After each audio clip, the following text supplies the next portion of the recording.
It was a typical Friday night in Dallas, bustling with activity and the usual hum of city life. The neon glow of the 7-Eleven sign bathed the intersection of John West Road and La Prada Drive, making a convenience store that had become the epicenter of an unexpected tragedy. As the clock ticked towards 9 p.m., the atmosphere outside the 7-Eleven was charged with excitement and anticipation. A group of teenagers, ranging in ages from 12 to 17, gathered near the entrance, their laughter echoing through the warm night air. Little did they know that the course of their evening would take a dark turn. At precisely 9:05 p.m., chaos erupted. Shots rang out, tearing through the once jovial atmosphere. Panic ensued as people scattered in every direction, seeking refuge from the sudden violence. The tranquility of the suburban night shattered as the community became a scene of fear and confusion. Dallas police swiftly responded to the distress call, their sirens piercing through the cacophony of the night. As officers arrived at the 7-Eleven, they discovered 5 victims, all teenagers, with wounds that spoke of the indiscriminate violence that had unfolded. The victims, ages 12, 13, 14, 16, and 17, were rushed to the local hospitals, fortunate to have survived with non-life-threatening injuries. Detective Ramirez, a seasoned investigator with a no-nonsense attitude, took charge of the case. The 7-Eleven, usually a haven for late-night snacks and quick stops, now stood as a crime scene. Yellow police tape fluttered in the night breeze, cordoning off the area as Ramirez and his team began their meticulous examination. The initial investigation painted a grim picture. An unknown suspect had targeted the group of teenagers, firing at them before disappearing into the night. The motive remained elusive, leaving the community on edge and demanding answers. The following morning, as the sun rose over Dallas, the incident at the 7-Eleven lingered in the hearts and minds of the neighborhood. Concerned citizens gathered near the crime scene, their faces etched with worry. Among them were Marcus Estelle and Mitchell Kennedy, community activists with a deep connection to the area. Estelle, a man with a commanding presence, voiced the sentiment of many. "Where are the parents? 9:50 at night. You've got 12 and 13 and 14-year-olds out here getting shot. Where are the parents of these children?" Kennedy, his companion in activism, echoed the sentiment. "It's really heartbreaking. I mean, you've got to care. I care, because I'm tired of seeing this, man. I really am." The two activists believed that combating senseless violence required a collective effort. They spoke passionately to the gathered crowd, urging unity and a commitment to creating a safer environment for the youth. As the community grappled with the aftermath of the shooting, Detective Ramirez and his team delved into the surveillance footage from the numerous cameras surrounding the 7-Eleven. The hope was that these electronic witnesses would reveal the identity of the elusive shooter, providing a breakthrough in the ongoing investigation. Meanwhile, the wounded teens began their slow journey to recovery in hospital beds. Friends and family gathered by their sides, the traumatic events of the previous night casting a somber shadow over what should have been a carefree weekend. Detective Ramirez, fueled by a sense of duty and justice, spent hours poring over the surveillance footage. The 7-Eleven, a seemingly innocuous backdrop to the unfolding drama, became a central focus in the quest for answers. The flickering glow of the neon sign outside the store seemed to taunt Ramirez, a reminder of the night's harrowing events. Days turned into nights, and the investigation pressed forward. Ramirez interviewed witnesses, studied ballistics reports, and connected the dots that would eventually lead him to a breakthrough. A witness, who had been near the 7-Eleven that fateful night, came forward with a vital piece of information: a distinctive tattoo on the suspect's arm. Armed with this new lead, Ramirez intensified the search for the shooter. The community, too, rallied behind the police, determined to bring the perpetrator to justice. Flyers with the suspect's description adorned every storefront in the vicinity of the 7-Eleven, urging anyone with information to come forward. One evening, as the sun dipped below the horizon, casting long shadows over the 7-Eleven, Ramirez received a crucial tip. The suspect had been spotted in a nearby neighborhood, seeking refuge with an acquaintance. The race against time intensified as Ramirez and his team closed in on their target. In the dimly lit streets, Ramirez confronted the suspect, whose face betrayed a mix of fear and defiance. The neon glow of the 7-Eleven sign provided an eerie backdrop to the tense standoff between Justice and the alleged perpetrator. "You thought you could get away with it, huh?" Ramirez's voice was firm, echoing through the silent night. The suspect, cornered and devoid of escape routes, finally spoke. "I didn't mean to hurt anyone. It was a mistake, just a stupid mistake." Ramirez, unmoved by the plea, handcuffed the suspect and led him away from the scene. The 7-Eleven, now bearing witness to the resolution of a community's turmoil, stood silent in the night. In the courtroom, the suspect faced charges related to the shooting at the 7-Eleven. The victims, their families, and the community at large awaited the culmination of a legal process that would bring a measure of closure to the harrowing incident. As the trial unfolded, the courtroom buzzed with tension. The 7-Eleven, once a symbol of convenience, had become a focal point in the fight against senseless violence. The prosecutor, emphasizing the gravity of the crime, pointed to the surveillance footage that captured the suspect's reckless actions. In the midst of the legal proceedings, Marcus Estelle and Mitchell Kennedy continued their activism, advocating for stronger community bonds and parental involvement. Their impassioned pleas echoed through the courtroom, urging everyone to learn from the tragic events that unfolded near the store. The judge, presiding over the case, delivered a verdict that reflected the severity of the crime. The suspect, found guilty on multiple charges, would face the consequences of his actions. The 7-Eleven, now a symbol of resilience and community strength, stood in witness to the justice that had been served. In the aftermath of the trial, the wounded teenagers continued their journey of healing. The community, scarred by the events at the store, began the process of rebuilding and regaining a sense of security. The convenience store, once tainted by tragedy, slowly returned to its role as a familiar landmark in the neighborhood. As the days turned into weeks, the neon glow of the 7-Eleven sign became a symbol of resilience. The community, united in the face of adversity, had weathered the storm. Marcus Estelle and Mitchell Kennedy, satisfied that their efforts had made a difference, continued to work towards fostering a safer environment for the youth. The story of the shooting at the 7-Eleven served as a stark reminder of the challenges communities face in ensuring the safety of their residents. In the end, it was a collective effort, from the dedicated detectives like Ramirez to the impassioned activists like Estelle and Kennedy, that brought resolution to a nightmarish incident that had unfolded under the flickering neon lights of a convenience store. Hey guys, thanks so much for all the support. If you haven't subscribed to the channel yet, please feel free to do so. I used to work at 7-Eleven a few months ago. Around that time, a group of guys and girls used to come into the store to buy alcohol and cigarettes. They looked quite friendly, and they always showed me their ID cards, but at a point, I stopped checking them, because according to their IDs, they were of legal age to buy alcohol and cigarettes. One day, they came drunk with two new girls who looked underage, so I asked them to show their IDs.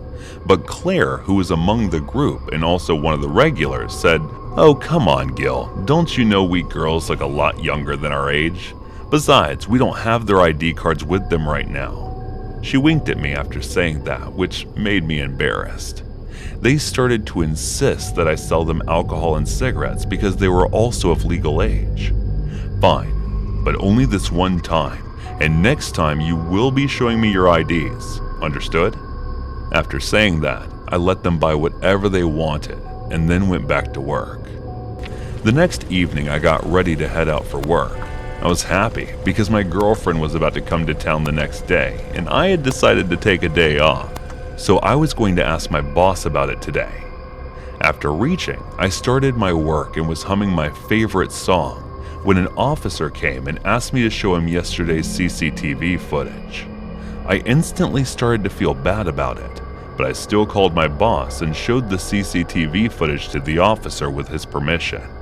After that, he asked me a few questions about last night, and also the reason why I did not check the IDs of the two girls with that group. I told the officer about everything, including the fact that those bunch of customers were regular and they had shown me their IDs multiple times. He recorded everything that I said and took a copy of the CCTV footage from yesterday. As he was leaving, I asked him about what happened, and that was when he told me that the two girls were bullied by a bunch of guys and girls, and they were reported missing from last night. He left after saying that there are possibilities that I would be called in for questioning if necessary.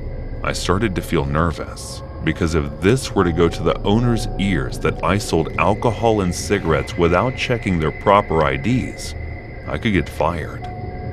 As I was thinking this, boss called me to ask about things, and I just told him that two customers who came last night went missing, and did not tell him complete details about how I did not check their IDs because of some possible bullies. Those guys came in again and started to joke around with me, but I refused to sell cigarettes and alcohol to them, and that's when one of the guys started to threaten me. Do whatever you can, but if anything happens to me, you guys for sure will be arrested for not just killing those two girls, I said while making direct eye contact with him in full confidence, but he started to get nervous. What are you talking about? Matt dropped them home last night, right, Maddie? Claire asked him while she and the others looked confused by what I had just said. Did they not know? Or were they pretending? That was when I thought at the moment. Are you not the guys who bullied them? I asked them, and they looked at each other with embarrassment. But that was in the past. We were trying to be friends with them. The girl who always used to stay silent in the group spoke up. Her name was Laura. She looked at everyone to get their agreement, but they all stole their eyes away from her, except for Claire and Matt. Why were you guys bullying them? Claire shouted at them in anger while asking, but they all stood silent. What about you, Matt? Did you drop them home safely last night, or were you also one of these shits who still bullied them? Laura asked in a furious voice. I just stood there silently, knowing that all of this was getting recorded, but I kept quiet about that. Well, the thing is, I had to go somewhere urgently, so I booked them a cab, he said while looking away from Laura. And did you call them to check if they reached safely? Laura asked while gritting her teeth in frustration. He did not speak a word and continued to look away in guilt. Claire held her head and sat down. What are we going to do if something may have happened to them? She murmured in a panicked voice. I decided to step in and told them not to panic. After that, I asked Matt if he remembered the car's number and what the driver looked like. He told me whatever description he remembered, and then I asked them to go to their homes. I called the officer and told him about everything, including the driver's number plate. The search started, and they found the driver, and the officer called him in for questioning. He told them that he was driving them home. He was also in a drunken state, so he got into an accident. Those girls were severely injured, but the driver got scared, thinking that he would get in trouble if someone finds out. So he took them home and called his friends who was a doctor for their treatment. According to the driver, one of the girls was in a state of coma, and the other one had her leg fractured, but she was fine. The officers went to search his home and found them in the same situation as described by the driver. He was charged with the fine of drunk driving and hiding about the incident as well. The girls were shifted to a well-known hospital for further treatment, and I, on the other hand, resigned from my position before they could fire me. I still sometimes wonder about those girls, but I'm not that curious to check up on them.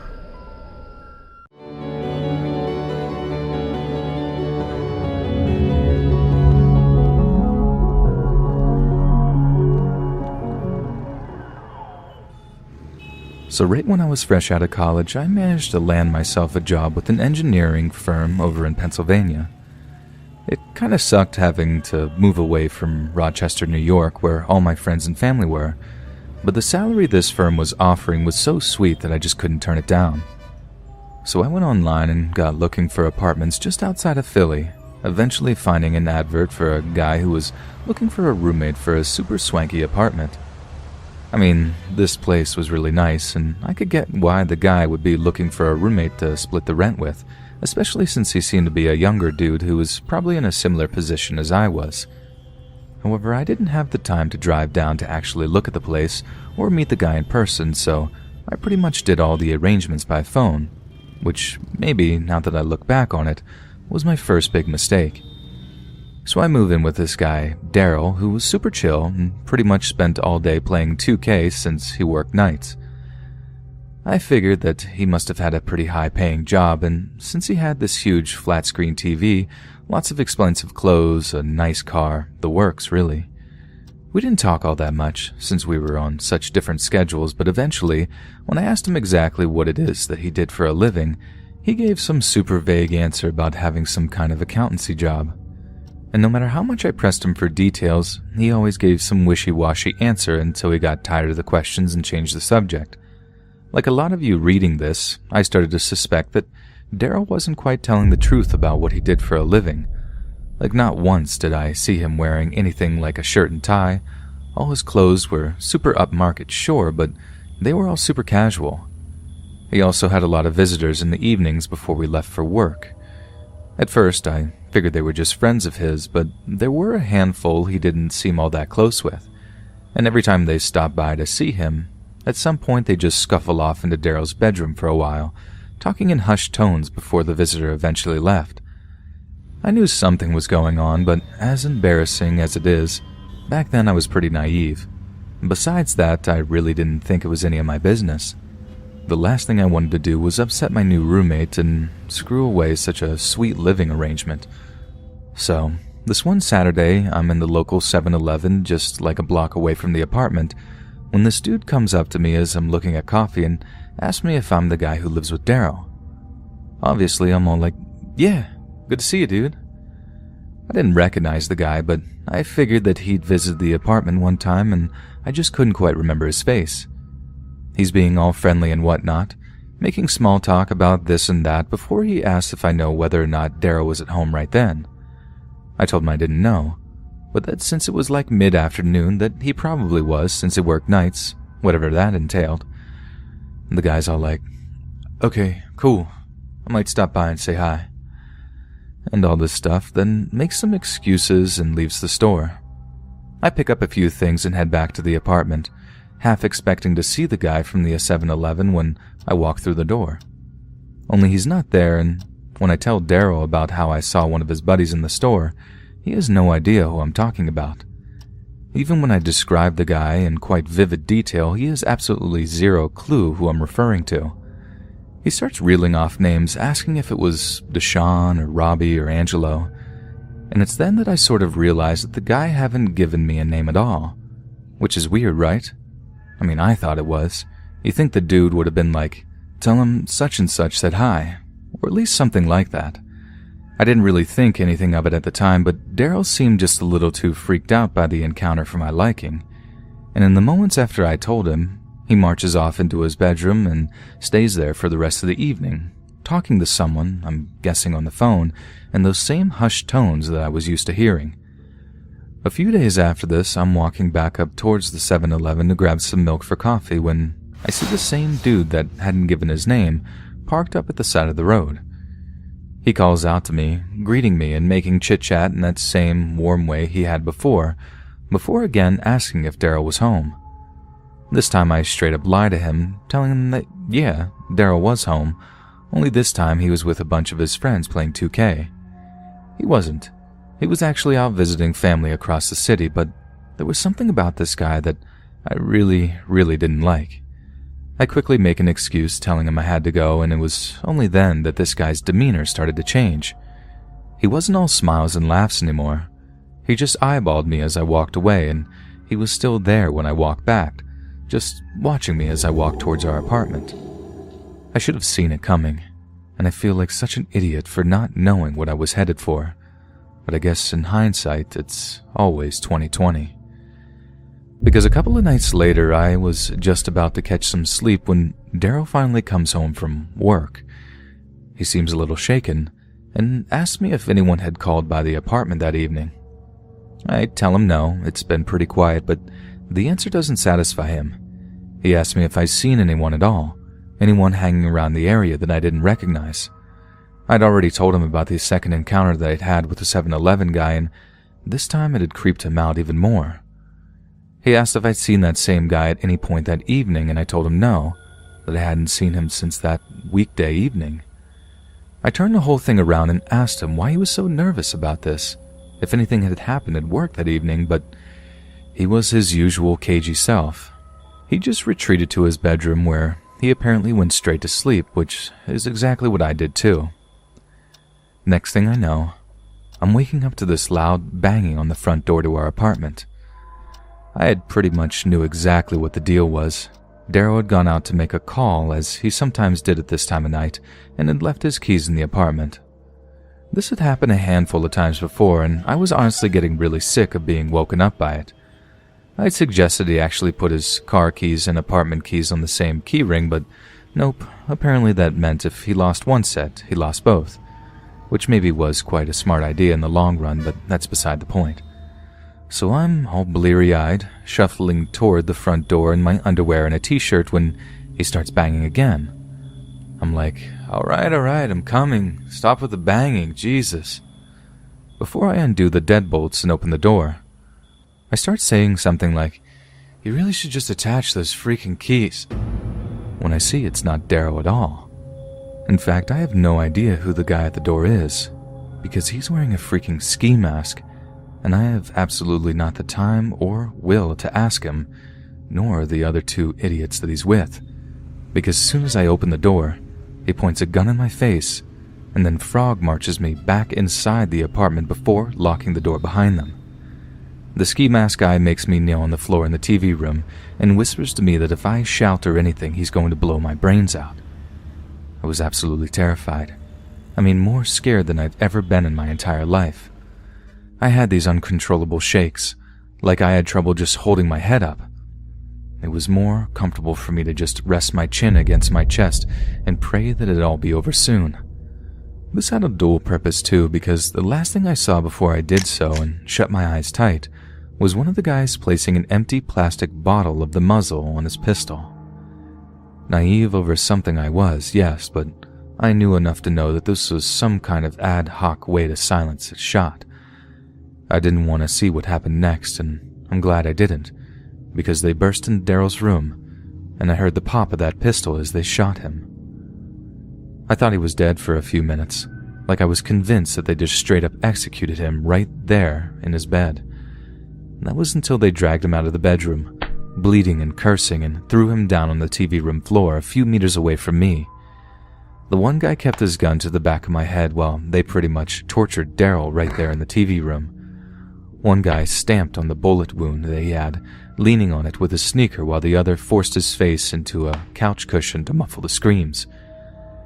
I mean, it was all obviously horrible what they were doing, and that was disturbing enough.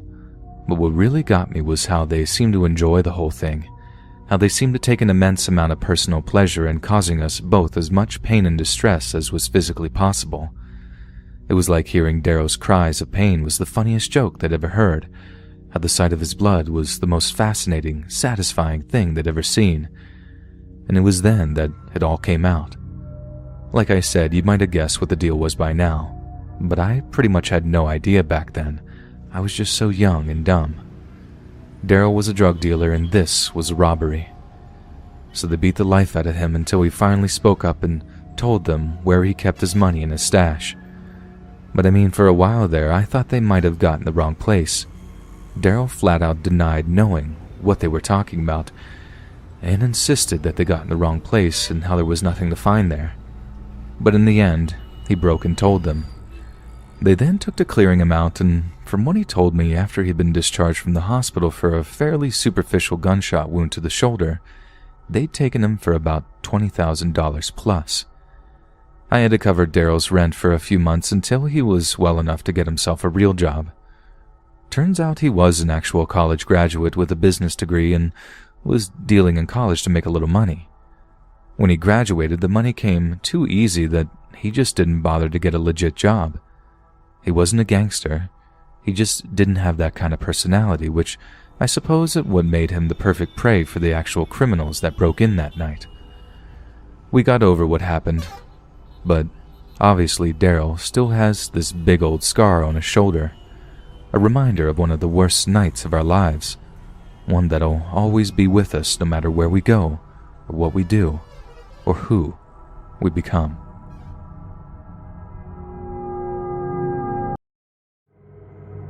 So this story is so cliche and ridiculous that no one ever believes it's real. Except for the people that were there. It was Halloween 2012, my senior year of high school. I went to a Catholic school, so we always had the day off after Halloween because it's considered a church holiday. So my friends would game to start our weekend early. One night, where we didn't go to the parties, we usually did the same thing together. We'd sit on my front step for a couple of hours and joke around. Then we would walk the neighborhood and usually end up at this crappy pizza place across town because the prices were so low. Since a friend of us had recently broken up with our girlfriends, we went in much of a party mood, so we did our usual. It was around 10:30 at night, and the pizza joint was closing up. There were 3 of us, me, my friend Pat, and my friend Jack. We finished our food, refilled our drinks, and headed out to get back to my house. On the way, we had to cross this large mall parking lot. It's about 4 football fields long and 2 wide.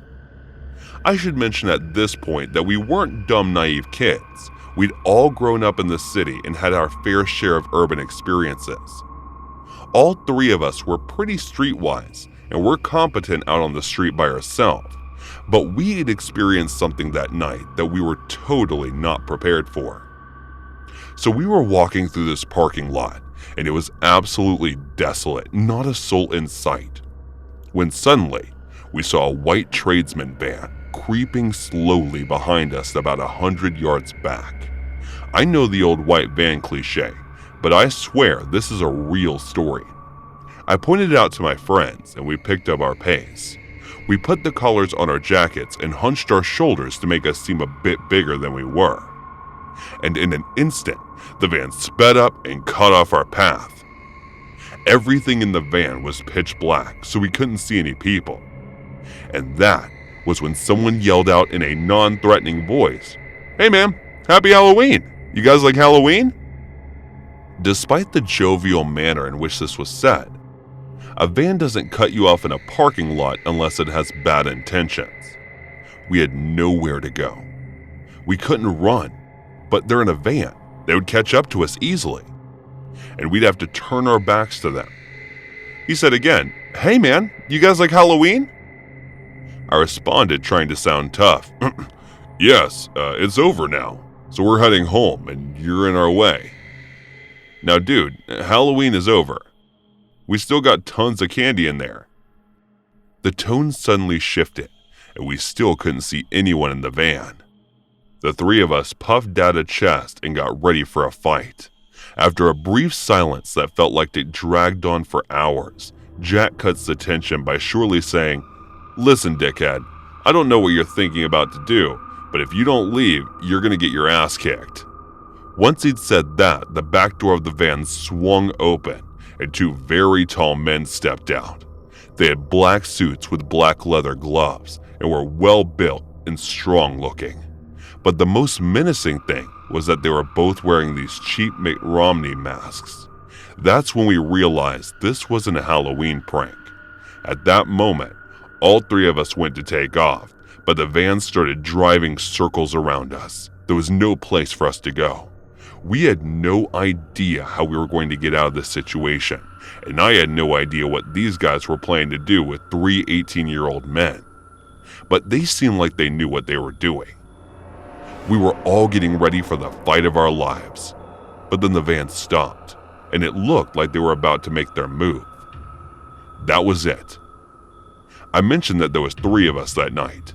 It was at this moment that my other friend Pat, the one that had stayed silent until this point, leaned into both of us and quietly said this, a Hail Mary. "But get ready to run when I say go, all right?" He then picked up one of our sodas and threw it at all his might at the driver's side window. The window was open, and the cup miraculously connected with the driver's head. Pat then screamed run, and we took off across the parking lot. The van squealed off in the other direction, and we hurried our asses home. Jack and I were both confused as to why a simple cup of soda got them to give up on their plans. Then we found out what actually happening. While we were panicking, Pat kept his cool. He nonchalantly dumped out his drink and slipped a big-ass rock into his cup. Then he waited for the right moment. The driver, thinking that this kid had just thrown a drink at him, wound up getting pegged in the head with a rock. It probably knocked him out cold, or at least brought us enough time to put up distance between us. All that was left after that was pulling off a miracle and getting the rock to hit. Maybe a guardian angel or God himself took care of that. I'm still amazed by it. But the moral of the story, kids, don't panic when you're in a tight spot. If you lose your cool, you lose the fight.